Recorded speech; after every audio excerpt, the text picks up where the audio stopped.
Good morning. Yeah, as was mentioned, I'm currently in Atlanta, and I serve as the project director for the Georgia Basics SBIRT project.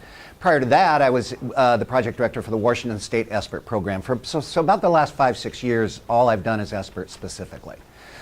So hopefully what I'm going to be able to do today is give you some benefit of the knowledge that I've gained over this number of years doing SBIRT since about 2004.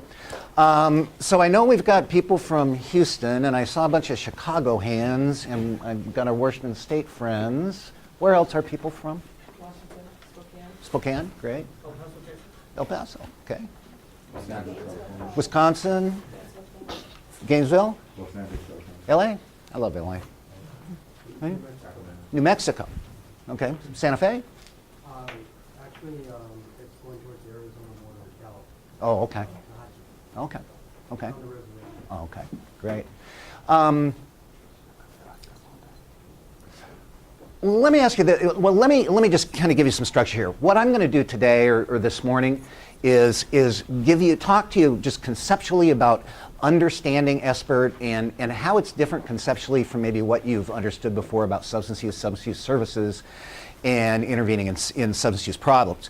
Then what I'm going to do, the second piece will be looking at the screening tools that we've chosen for you to use, and really trying to understand more deeply what you're asking the kids that you work with, and why you're asking the questions. Now, I'm not going to go into the clinical piece, because the clinical piece will be later today and all tomorrow, I believe, with Lee and David. And they're going to really give you some clinical tools that make this work. Okay? And that's really the most important thing I think of this training is that you acquire these new clinical skills that are fairly easy but need a lot of practice, and that these clinical skills will really assist you in guiding the kids you work with towards change, and really facilitating and working with them towards positive change. So let's go ahead and get started. An important thing to know is SBIRT's evidence-based. There's tons of studies that say what we do when we do SBIRT works, and there's random controlled studies. We've been rolling this out on the ground since 2003 with really large projects. For instance, in my project in Georgia, we pre-screen 3,000 people a week. Okay, so we're talking big numbers, and we found that SBIRT works. And so it's an evidence-based practice, and it's really about identifying, intervening, and potentially treating. So for those of you who have some experience in substance use services, the first thing I want you to do is to forget everything you know. I want you just to sort of bracket everything you know about substance use problems. And I want you to bracket everything you know about the populations that use substances. I want you to bracket everything you know about counseling substance use problems, and what you know about substance use treatment. For those of you who don't have any experience, you don't have to forget anything. Okay? But for those of you who do have some experience, I just want you to be open-minded, because I'm going to talk about substance use in a way you probably haven't heard it talked about before. So we're going to start by understanding the problem. And again, I said forget everything you know about substance use problems. Historically, and if you've ever worked in substance use at all, you know that substance use services, the field of substance use services, has really been bifurcated. It's been divided into two things. We do a lot of primary prevention. Generally, we do that with kids. We do that from, I don't know, probably 6th grade to 9th grade a lot, kind of in that age range, early adolescence. And that's really designed to either stop use before it starts, or at least delay the onset of use.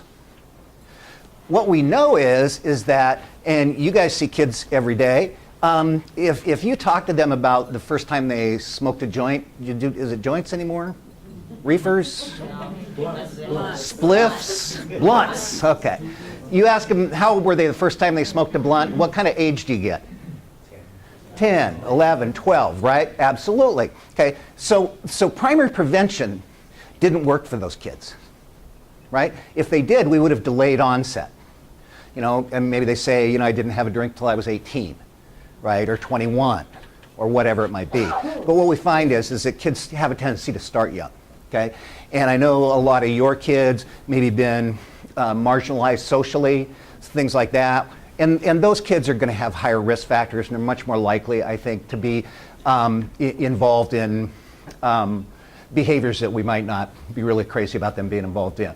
But then what we do in the substance use field, so we spend a lot of time when you're young talking to you about substance use and not to do it and trying to delay onset.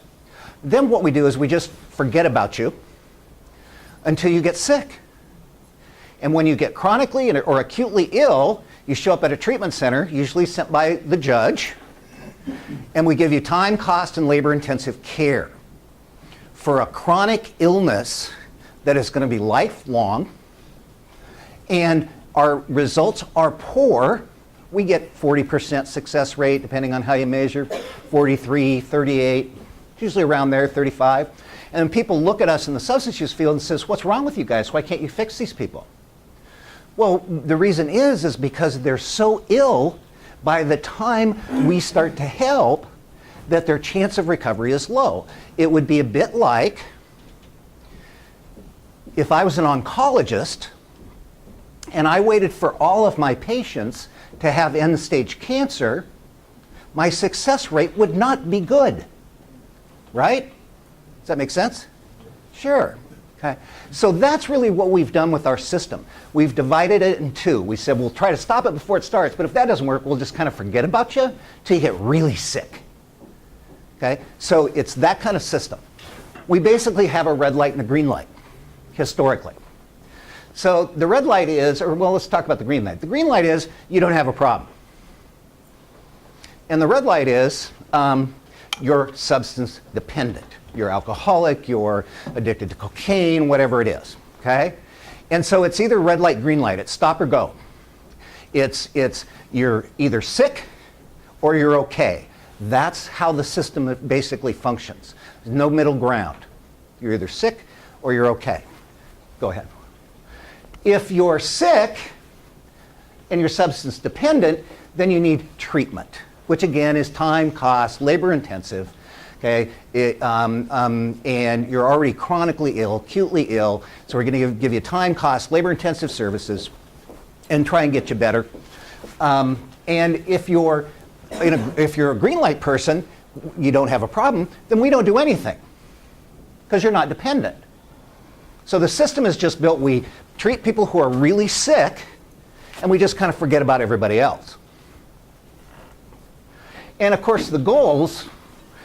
If you're substance dependent, the goal ultimately is abstinence. And there's at least 5 groups that I think need to be abstinent, and abstinent is probably really the only low-risk choice they have. And that would be adolescents, pregnant parenting women, people with immune deficiency disorders, people with other medical problems that are caused or exacerbated by the use of substances like diabetes, and people with mental health issues. I think those people really need to be abstinent, okay, in a perfect world. And so the red light people, you're substance dependent, you need treatment, abstinence is the goal. For the green light people, you don't have a problem, we don't do anything, and our message to you is what the beer companies tell us when you watch commercials. What do they say? Drink responsibly. Absolutely. You're okay because you're not sick, right? So it's either you're sick or you're not. You need treatment or you don't. You got to stop or you don't. And it's just divided that way. Go ahead. But in fact, there's actually a long continuum between being totally abstinent and being chronically or acutely ill. And so this continuum is really important when you start to talk with kids, and I'm not going to, again, get into the clinical stuff. For instance, experimental use. Experimental use can happen at any age. The good story I like is, what's your name? Michelle. Michelle. So Michelle gets invited to the Oscar party over at Spielberg's house. Okay? All the stars are there. And about halfway through the evening, Charlie Sheen comes over. Says, Michelle, I've got some cocaine. Come on, let's do a little blow. Okay? And Michelle's there. I mean, Brad and Angie are there, and you know, the Spielbergs, all that stuff. And she's going, well, I've never done cocaine, but you know, I really want to fit in, all that kind of stuff. So she does a line of cocaine. Okay? She might be 28 years old, and have never done cocaine before.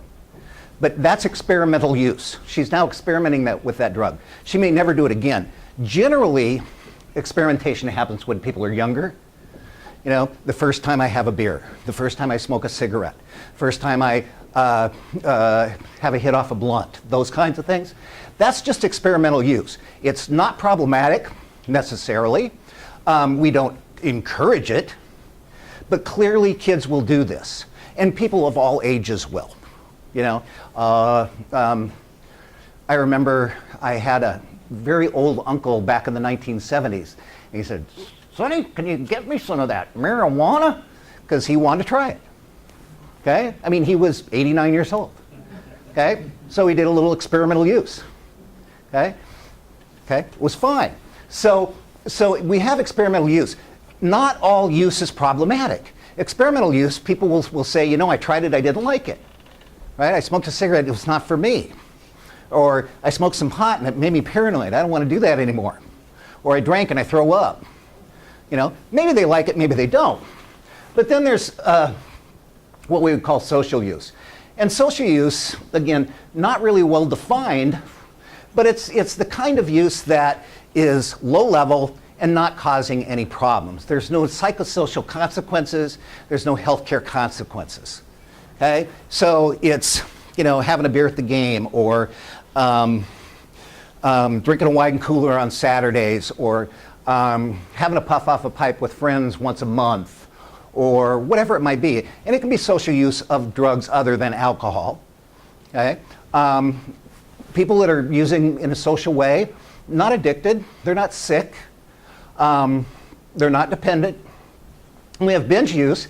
Binge use we can really sort of define, and I'm going to define that in a little bit, so I'm not going to go into that a lot. Abuse is actually a criteria, is actually a DSM-4 criteria. Okay? And abuse, if someone is, as far as the DSM-4 goes, if someone is abusing a substance, they have psychosocial consequences. No medical consequences, but psychosocial consequences. People are mad at them, they're not doing good at their job, they're getting in trouble with the law, those kinds of things. If a person gets to dependence, now they're physiologically involved.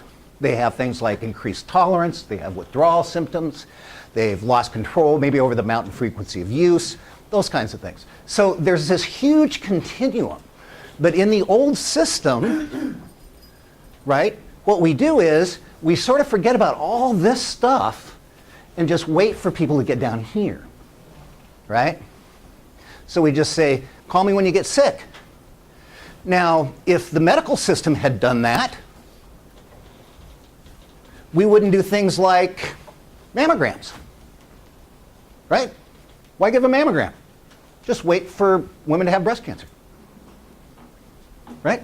Then we'll treat you. Time, cost, labor-intensive treatment.